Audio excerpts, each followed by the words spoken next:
Prepare-se para uma Europa semi-selvagem onde leões europeus, touros selvagens e grandes cervos ainda viviam lado a lado dos caçadores e agricultores que ergueram os megalitos. Vamos viajar à época quando este povo da Idade da Pedra foi invadido por um povo loiro e ruivo vindo do leste, armados com espadas de bronze. Essa era a Europa da Idade do Bronze, e esta história de como os indo-europeus formaram grandes linhagens de povos da Europa, espalhando sua língua e religião com deuses guerreiros masculinos sincretizados às deusas agrícolas dos povos locais. Fruto desta longa migração e desta assimilação cultural, surgiram os celtas, germânicos, baltos, eslavos e itálicos.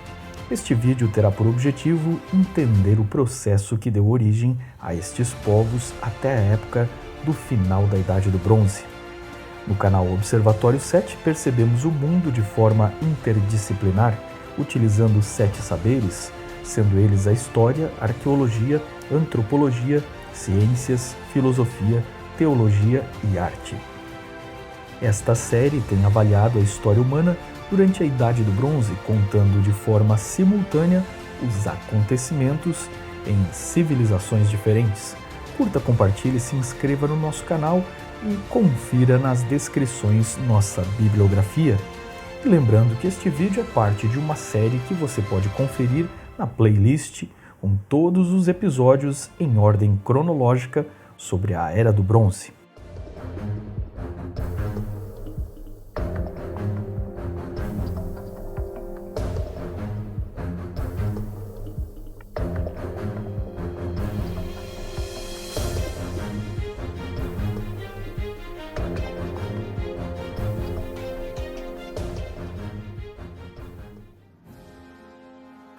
O marcador genético Y dos primeiros europeus ao sul era o G, muito associado a agricultores pré-históricos vindos do Oriente Médio, enquanto ao centro e norte era o I2, herdeiros dos antigos Cro-Magnons, que caçaram e pintaram as cavernas da Europa no fim do período glacial. Entre eles encontramos pessoas muito altas, de pele branca, cabelo escuro e olhos azuis. O outro grupo original foi o I1, encontrado bem mais tarde, principalmente entre os vikings e nórdicos. Acredita-se que estes dois ramos vieram do Oriente, provavelmente pela Anatólia, e junto com alguns agricultores do grupo G2A, fundaram as populações originais da Europa antes da Era do Bronze. Séculos mais tarde, os indo-europeus, vindos do norte do Mar Negro, na Ásia Central, chegaram até a Europa. Entre estes povos haviam duas linhagens de DNA masculino, os R1A, associados aos povos que domaram o cavalo, pois sempre os achamos entre os mais antigos cavaleiros, e os R1B, associados aos povos que domaram o gado e desenvolveram a mutação humana de tolerância à lactose. R1A, os cavaleiros utilitários do bronze, vindos da cultura Yamna, na Ásia Central, entraram pelas florestas do norte, ocupando o que hoje é a Alemanha e Holanda, e são chamados na arqueologia de cultura do machado de batalha. Possivelmente, a maioria dos R1B vieram de uma cultura do bronze da Ásia Central, que os arqueólogos chamam de Maikop, vizinha da cultura Yamna. Os Maikop produziam espadas e carros com rodas que lembram muito a tecnologia que no futuro seria vista entre os celtas. Estes R1B invadiram a Europa, mas pelo sudeste através da Anatólia, cruzando pelos Balcãs, onde deixaram seus traços na cultura dos hititas e de povos da Trácia, que veremos nesta região até o final da Era do Bronze.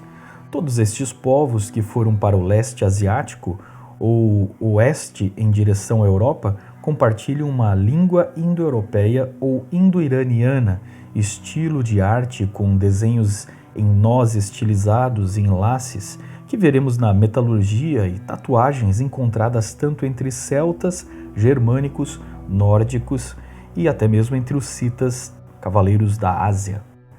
Quando o R1A chegou ao norte da Europa por guerra ou por associação, logo sobrepujaram os agricultores locais da Idade da Pedra e os assimilaram, dando origem à Idade do Bronze Nórdica, datada entre 1800 e 500 a.C. Quando os R1B, vindo pela região da atual Romênia e Bulgária, alcançaram R1A no norte da Europa, se uniram e deram origem ao período que os arqueólogos chamam de Unídice, desenvolvendo as línguas proto-báltica eslava e proto-céltica itálica. Já faziam comércio com bronze, âmbar e ouro por toda a Europa e até com o Oriente Médio. A cultura Unídice se expandiu até a Escandinávia e em lugares como Dinamarca temos um encontro entre o mundo da Idade da Pedra com a tecnologia do mundo da Idade do Bronze.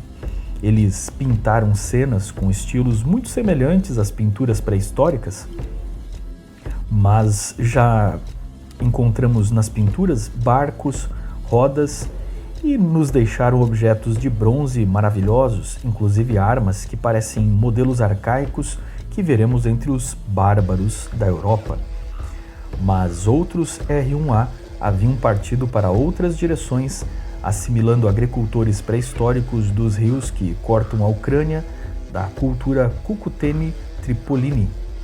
A seguir, eles se desenvolveram na cultura Zrubna, que durou até 1200 a.C.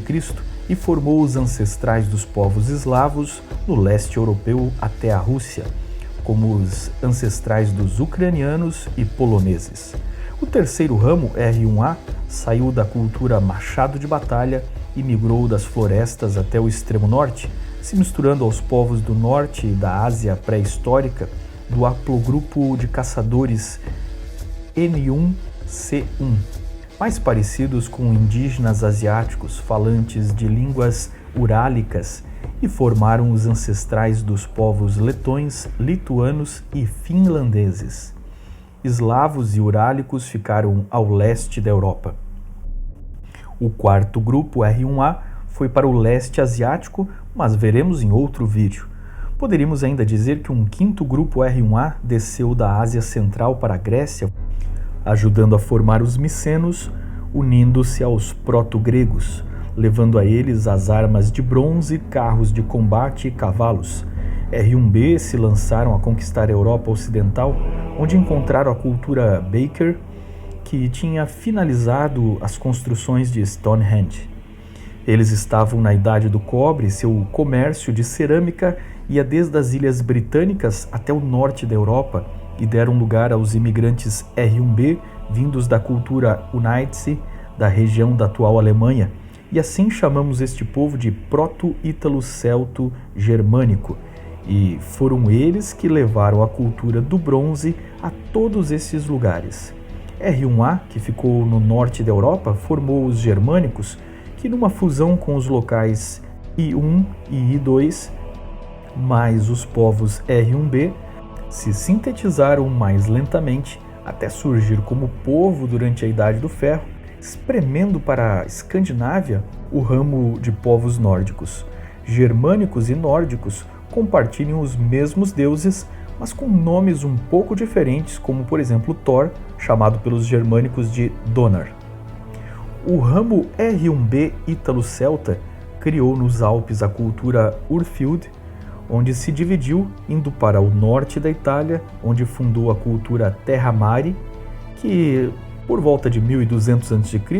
se tornaram a cultura Villanova, com línguas itálicas, e os ancestrais dos etruscos, que no futuro vão dividir a Itália com os latinos, para ambos, posteriormente, colaborar na formação do povo romano, que assimilou ainda os colonos gregos e provavelmente sobreviventes dos troianos. O outro ramo ítalo-celta se instalou nos Alpes. Hallstatt, hoje um local de resorts e de turismo, é o berço que os arqueólogos consideram a primeira cultura autenticamente celta. Não à toa, há proteção e esconderijos naturais entre as montanhas, mas ali foi encontrado algo que deixou os primeiros celtas ricos. Hallstatt tem este nome devido às minas de sal que os celtas exploraram no interior da montanha. Bem provavelmente elas já eram conhecidas desde o Neolítico e foram simplesmente tomadas pelos celtas.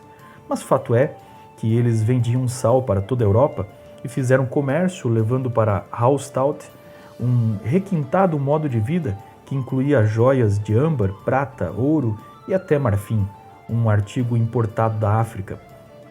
Sabemos que eles estavam em pleno contato com o Mediterrâneo através do comércio com os gregos, atestado por jarros de cerâmica negra achados em Hallstatt, que traziam vinho e os celtas bebiam incansavelmente.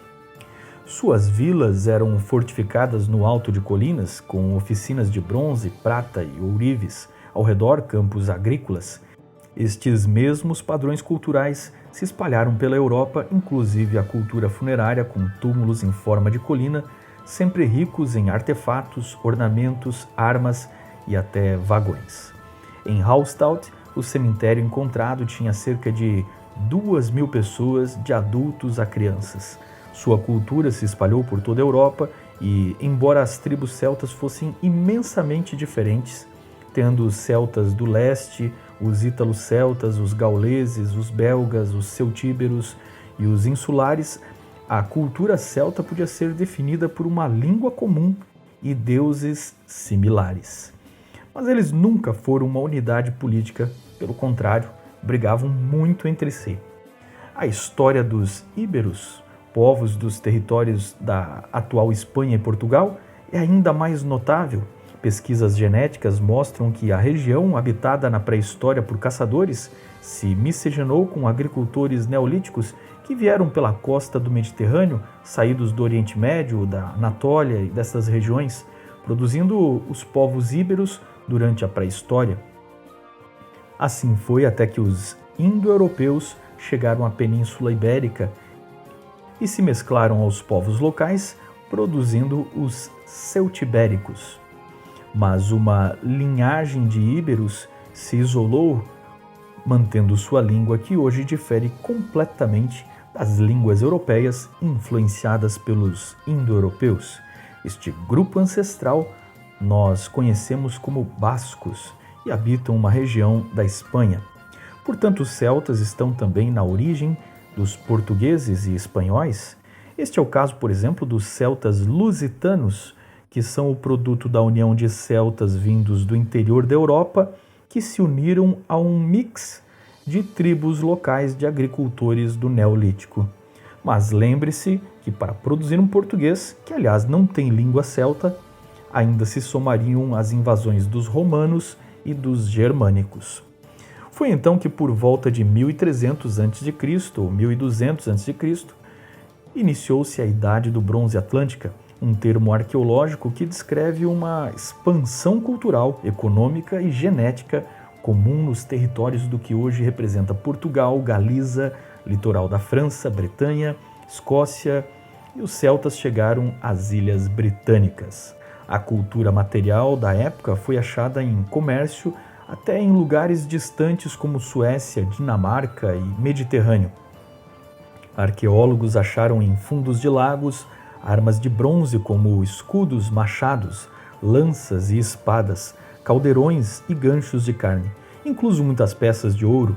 De fato, a cultura celta influenciou lugares tão diversos como a França, Áustria, Portugal, Espanha, Bélgica, Inglaterra, Suíça, Irlanda, Itália e Turquia.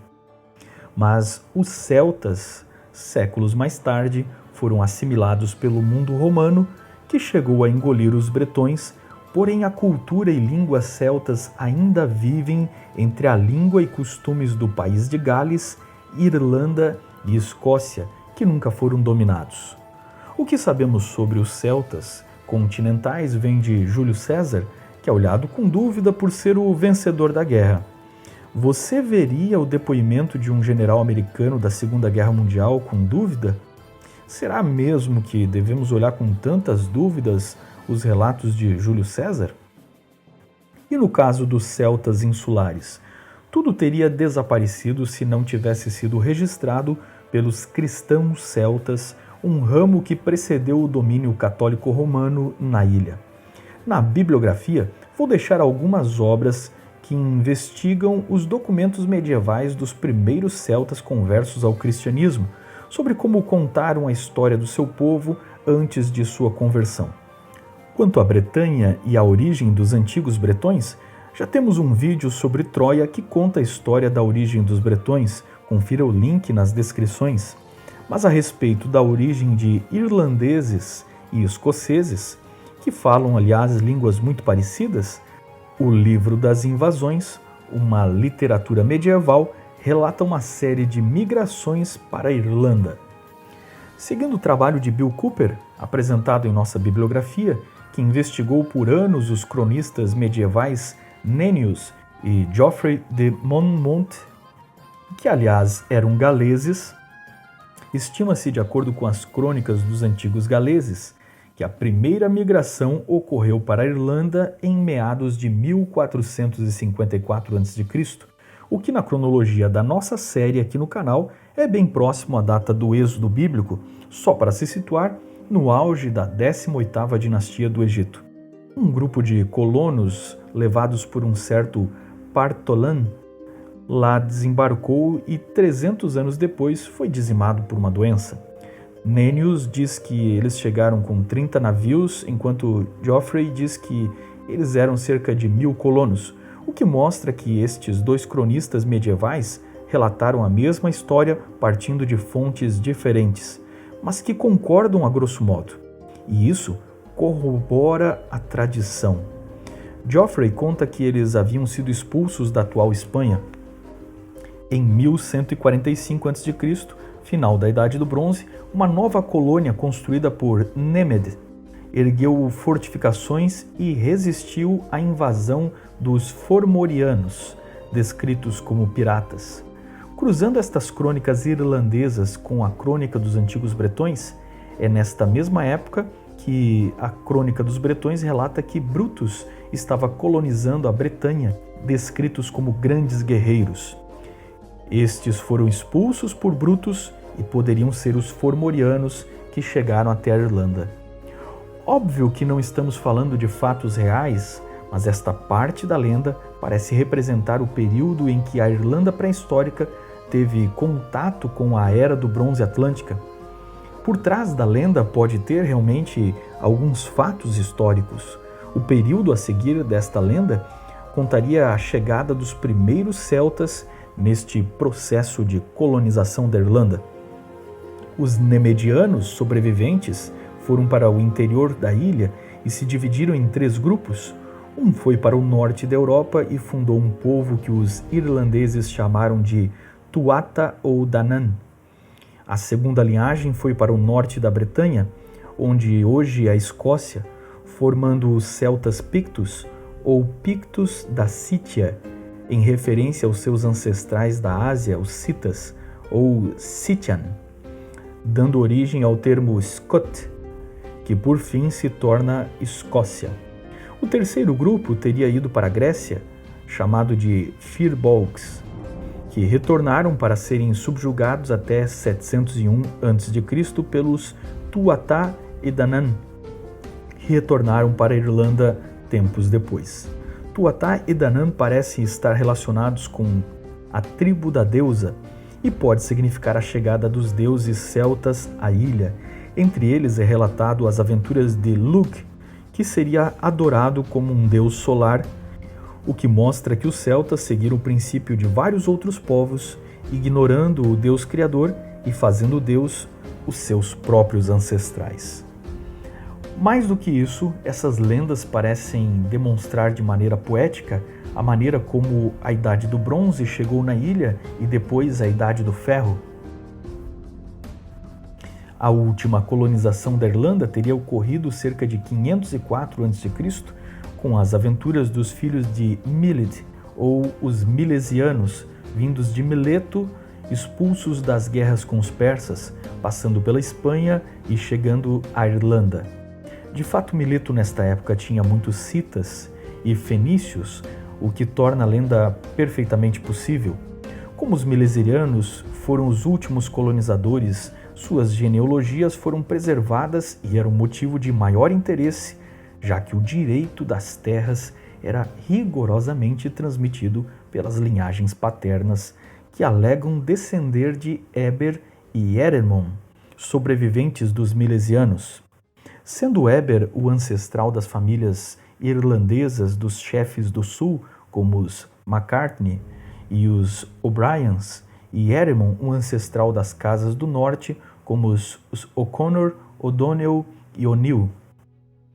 No entanto, a parte nunca contada desta lenda é que estes antigos celtas pagãos traçam sua linhagem de Eber e Eremon, descendentes de Gadelas, o ancestral de Gaels ou das línguas galesas, e este traça sua linhagem de Magog, filho de Gomer, filho de Jafé, este filho de Noé.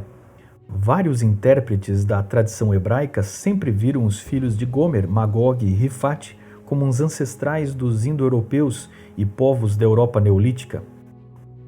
É óbvio que os povos do passado não tinham uma historiografia como a de acadêmicos modernos.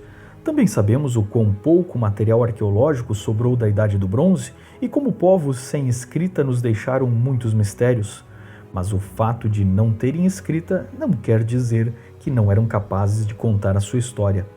Os bardos eram os historiadores celtas e passaram sua memória com poesia, canções e contos míticos que expressam pela arte e mitologia o que eles conheciam. Você esquece datas, nomes, mas quem consegue esquecer uma boa história de aventura e símbolos fantásticos?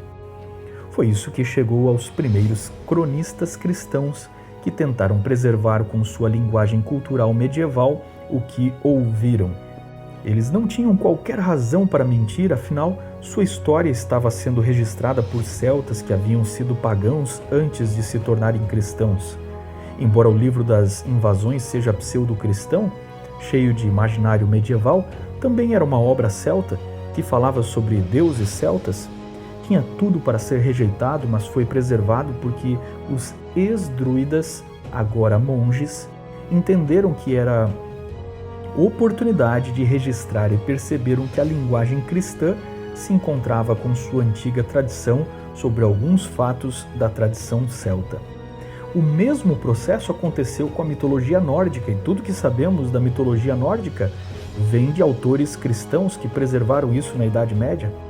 Os antigos povos sabiam que todas as nações da Terra se encontravam no ancestral sobrevivente de um grande dilúvio, uma história preservada e contada por todos os povos, com pequenas diferenças, mas que nunca saiu da memória da humanidade e pode ser encontrada na maioria das civilizações ancestrais de todos os continentes, indicando a veracidade desta história.